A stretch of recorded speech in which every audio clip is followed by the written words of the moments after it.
So today I'm going to talk about computer components, and these are the different components within a PC. These components are all part of your actual computer that you use today, and you can also find these components in a smartphone or even a TV. So don't be fooled by just thinking that this only relates to your computer or your PC. And it's regardless of what system you're using, even if you're using a Mac, it's still going to have these components. So let's go over these in short. Your components of the computer are going to contain input devices, they're going to contain output devices, main memory, and the CPU. Within the CPU, you're going to have two additional subcomponents, which are the ALU, which is the arithmetic logic unit, and then the CU, which is a control unit. The way that the computer communicates and relays information is through the bus. So what will happen is whenever you need to execute an instruction, any input device that needs to transfer data to the CPU for execution has to first put it on a bus.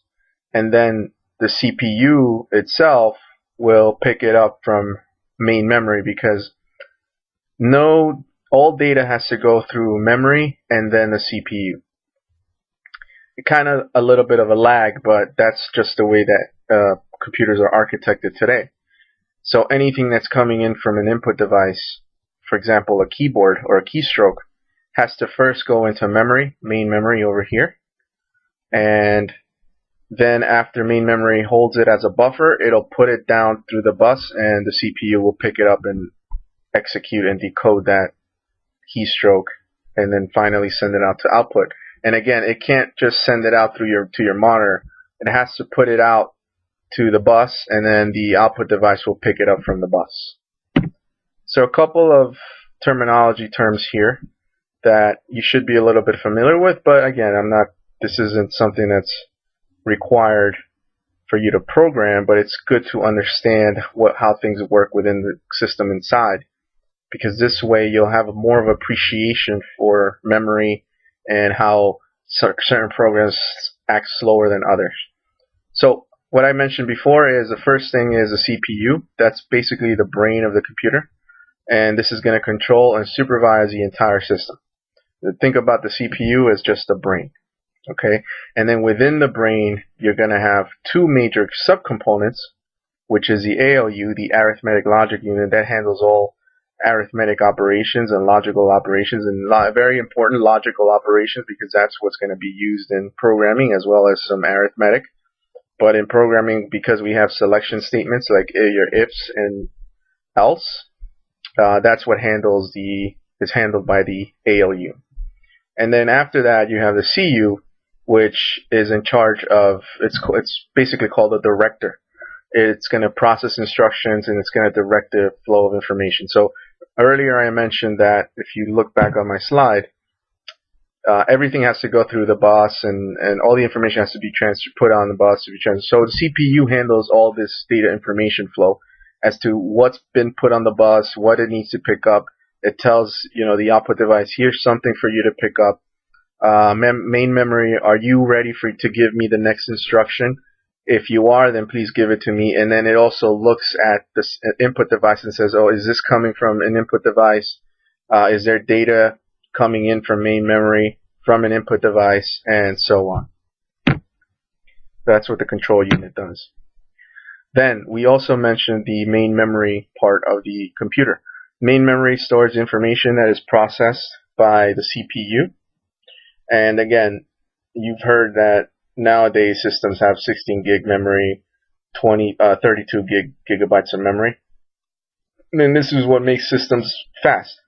But again, just having a large memory doesn't mean that you have a fast system, because you could have a slow CPU, but you could have large memory, but it does you no good, because the CPU is still going to execute the instructions at a slow pace.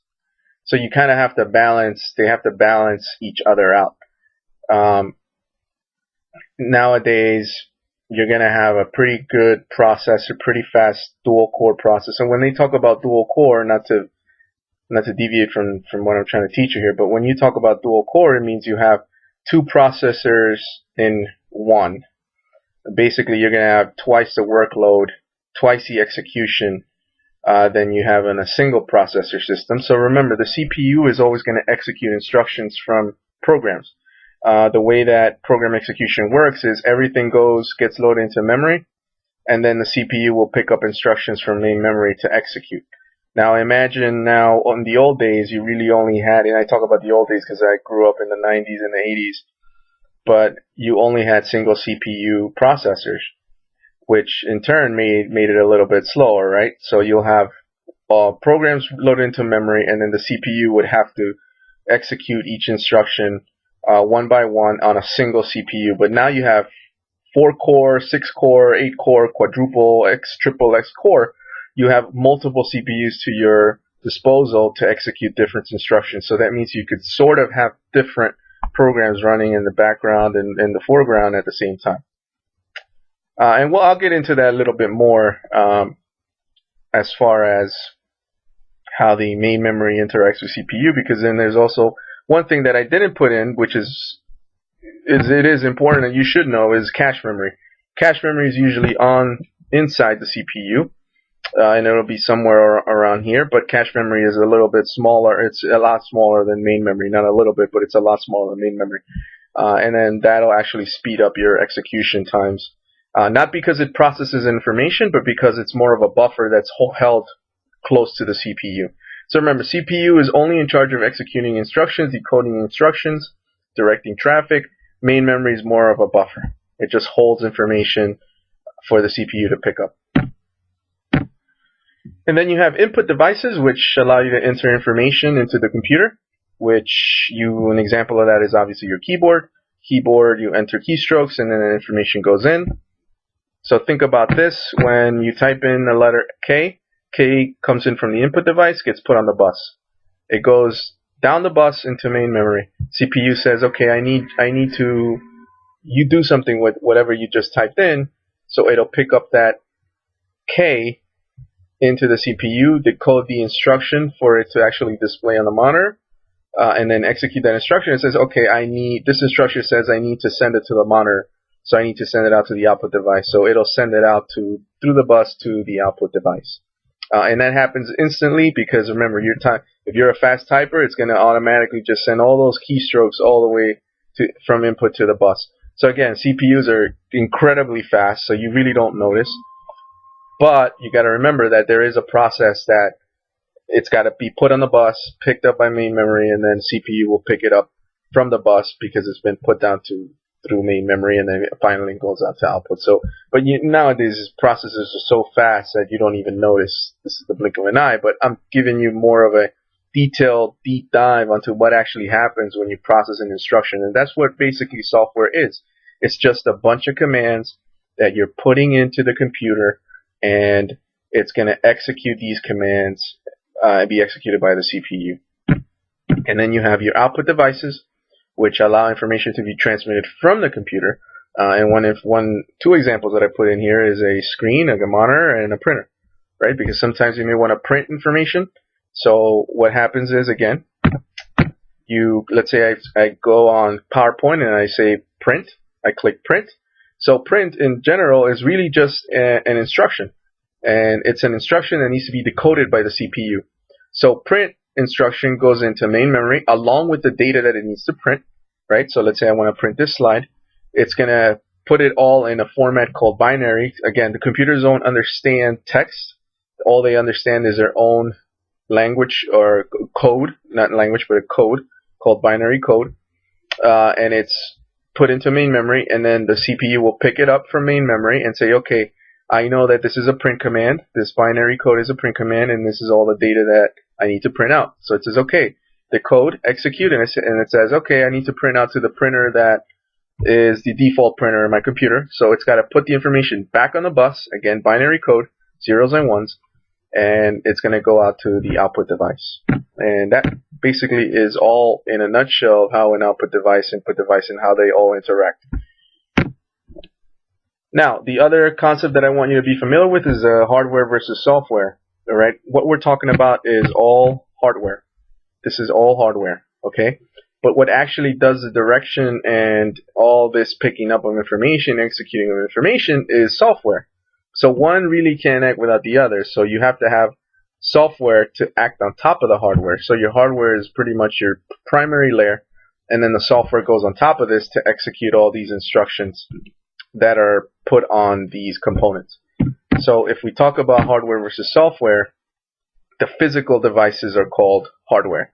So if I ask you, well, give me an example of is main memory software or hardware? It's hardware because it's physical. Okay. But if I talk to you about a program like the operating system, then that's software. The operating system doesn't have any physical properties to it. It's just software. Think about logical. Okay, it's a logical entity. But hardware exists. It physically exists. So think about a CPU. It physically exists. And a bus physically exists. And anything along the lines of physical is hardware in your computer. So the main components I already told you was main memory. You got the CPU, the input-output devices, and of course the bus. So if you didn't have a bus, you couldn't transfer information from inside your computer. So really it would be useless.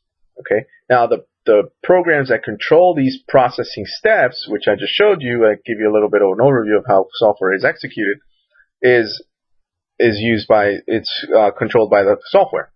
And think about the computer itself is the body. Okay, so if you kind of relate that to real life, you have a body, and then your body has a personality. So everybody has a different personality. Except computers don't have really different personalities. They'll have all the same, pretty much the same personality, depending on the software that you put onto them. So for example, a Mac has a different personality than a Windows PC because the Windows operating system is a whole different type of software. So I guess we can't say that they're different personalities. Yeah, I guess you can. So the Macs are the losers and the Windows PCs are the winners, right? Because they have a better personality. I'm just kidding for all the Mac users. I'm not a Mac user, so and I really don't like Macs. I don't like Apple too much, but I won't. Please don't let that bias scare you from this course. But yeah, so the personality of a computer is more along the software of the computer, and the actual body is the physical, which is the hardware. So there's two types of software. There's system software, and there's application software. So system software is going to coordinate all the actions of the components of the computer. And one example of that is the operating system, because the operating system itself, if you didn't have an operating system, you couldn't really function. Your computer couldn't really function. Okay?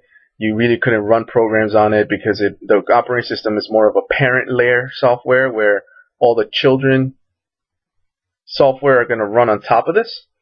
So think about the children's software being as application software like PowerPoint, Word, Excel. And if you think about, if I relate it to a phone, your phone has an operating system, like an Android has an operating system, Android OS, and then on top of that you have your apps. The apps, if you uninstall an app, your phone is still good. You uninstall Android OS, phone is not good. Pretty useless. Not that it's not good, but it's pretty useless. Same thing with a computer. If you uninstall the Windows operating system, computers are pretty useless unless you install some other operating system, which is the Linux OS or any Mac OS that you want to install. Same thing with the Mac. Uninstall the OS, useless. Uninstall Word, you can still use your computer, right?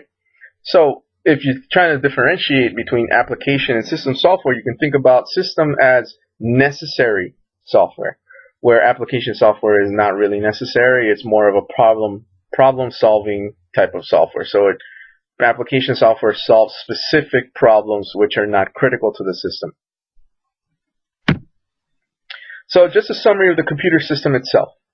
Computer system is going to accept information through a program and data through an input device, and it's going to be transferred into memory, and it's going to be put on top of the bus to go into memory.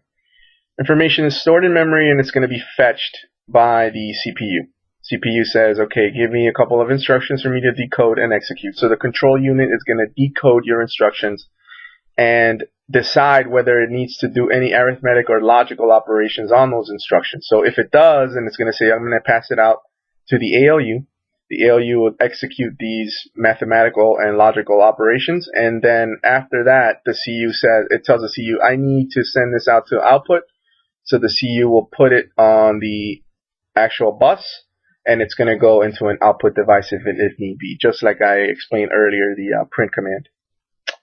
And then all the control unit is always going to direct all flow of information inside your computer. So, I hope you have a little bit of a fundamentals of how a computer works now, and just remember that all these components are dependent on each other, and don't think that when you start writing programs that there's something magical happening behind the curtains. There's no magical thing happening behind the curtains. So if we're talking about writing a C++ program, remember, when you execute a program, it's going to get loaded into memory. The CPU will then say, okay, I have a program that I need to decode and execute. So your instructions will go in binary format on the bus. The CPU will pick it up from the bus, and then it's going to decide whether to either print it out to output, or it's going to say, you know what, I don't really need to print anything out to output. I just need to do some calculations and not put anything out to output. So it really depends. You don't really always have to go to output. But most of the time, I would say 90% of the time or 99% of the time, you're going to go to output. Thank you for listening, and I hope you enjoyed this lesson. And next up, I will show you how to install the compiler, the C++ compiler.